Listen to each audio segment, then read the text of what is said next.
Hello everyone. Hope you guys are enjoying your day. So I wanted to give you guys three good reasons why you should start reading Barbara Occult and the Breath of Life. So obviously, number one is going to be the quality, and the thing is that a lot of all these other writers, a lot of all these indie writers are people who, if you ask them, they'll say they just want to write something that maybe someone somewhere will enjoy, or they want to write a book where one person, even if it's just one person in the world or two people, say they like this book or they read their book. Most of these people will be satisfied. But the thing about me is that the reason I started writing was because I saw an article about J.K. Rowling and about how she was she was poor. She didn't really have a place to stay. She was living under government fund and all that, and how she wrote Harry Potter and how Harry Potter became one of the biggest things in the world. You understand? And that was my first introduction into, let's say, a writer's life or what a writer can achieve. And from that moment, I decided that okay, I want to achieve something similar. I thought maybe it was the norm for all writers. It was later when I started entering Twitter and all these social media, I started seeing that okay, most people are actually just satisfied if they have just one read or only one person or 10 people buy their book. You understand? But it is that my mindset was already fixed on. I want to have one of the greatest books. I want to have one of the highest selling books of all time. You get, and the thing is that if I'm going to have a book that is many people will consider one of the greatest books of all time, the quality has to be able to compete with other books that are the best. Whether it is Lord of the Rings, Harry Potter, this thing, Game of A Song of Ice and Fire. You get, so because of that, for a long time I've been trying to compete with this. Even when I was still new to writing, I used to compare my works with those kind of works.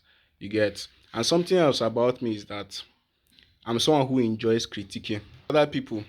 When they like something, usually they like to like something that is good or something that is considered the best by other people.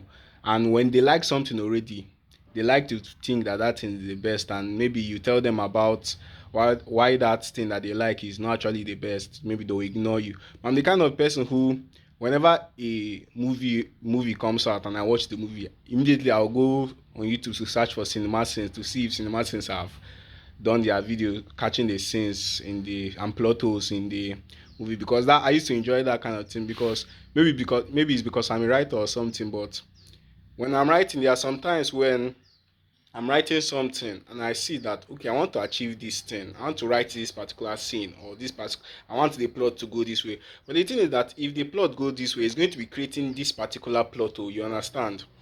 But sometimes I would decide that okay, the plot going this way is I want it somewhere that I'm willing to sacrifice. I'm willing to allow a plot hole in the book. You understand? So I feel that when I start catching different plot holes in different books and different movies and series, it makes me feel like I'll start like thinking like okay, is this an intentional plot hole where the author decided to sacrifice for the sake of the story going where he wanted, or is this a plot hole where it was an oversight? You understand? And it makes me feel maybe closer or more connected to the book in a more intimate way that someone might not be able to understand. You get, and so because I'm someone who knows how to critique book, I enjoy critiquing different books, whether even the ones I like and the ones I don't like. I'm able to see the things that are good about them. You get, let's say Harry Potter, I know the things that make Harry Potter the best, and I know the things that Harry Potter is lacking. And also there will be other books or movies that are lacking in a place Harry Potter is great, and are great in a place where Harry Potter is lacking. You get, so I'm able to take the good things from everything and combine them to create my own work. You understand? And both because of my mentality where I want to be the best. I'm someone who I won't be satisfied if let's say I get only 100 reads or 1,000 or even 1 million. I want to.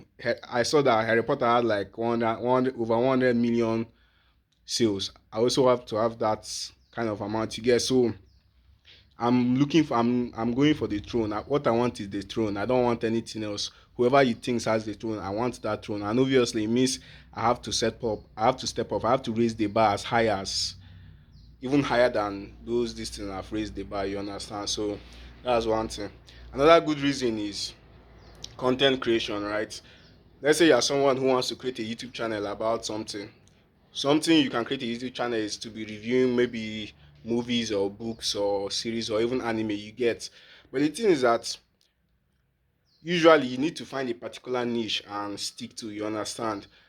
But the thing is, in these things like media, that's movies, animes, books, there are not a lot of things that, let's say, they have the fan base to be able to sustain you if your channel is focused on just that particular thing.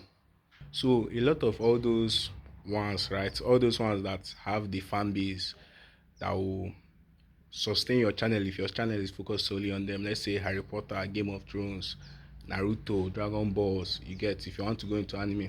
The thing is that most of them are already over. You get, so because they are over and they've been over for a very long time. Even Breaking Bad, you get, they've been over for a very long time. If you decide to start making videos on them, most of the videos you can make on them, most of your ideas will be things that people have already done before, people have already made a video about, you understand?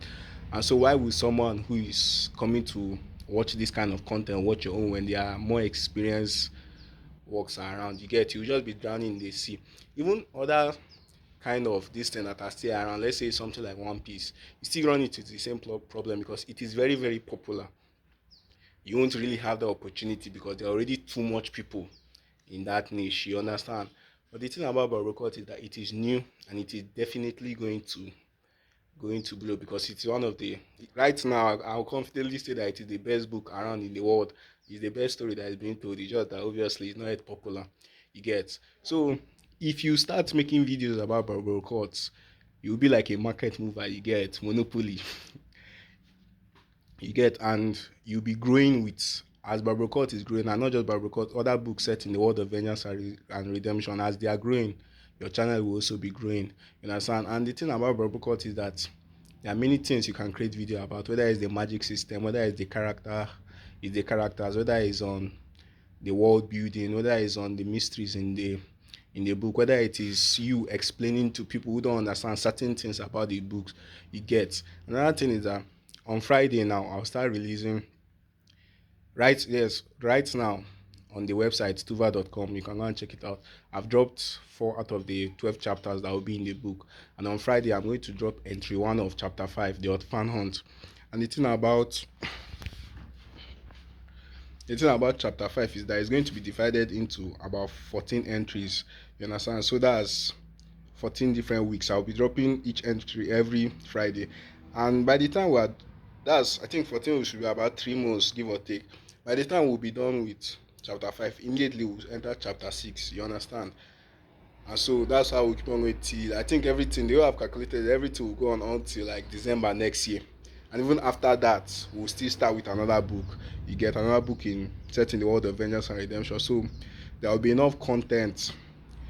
Different things you can talk about in it, and every single week, even if you are just doing review, you get every single week, every single Friday, there will be something for you guys to talk about.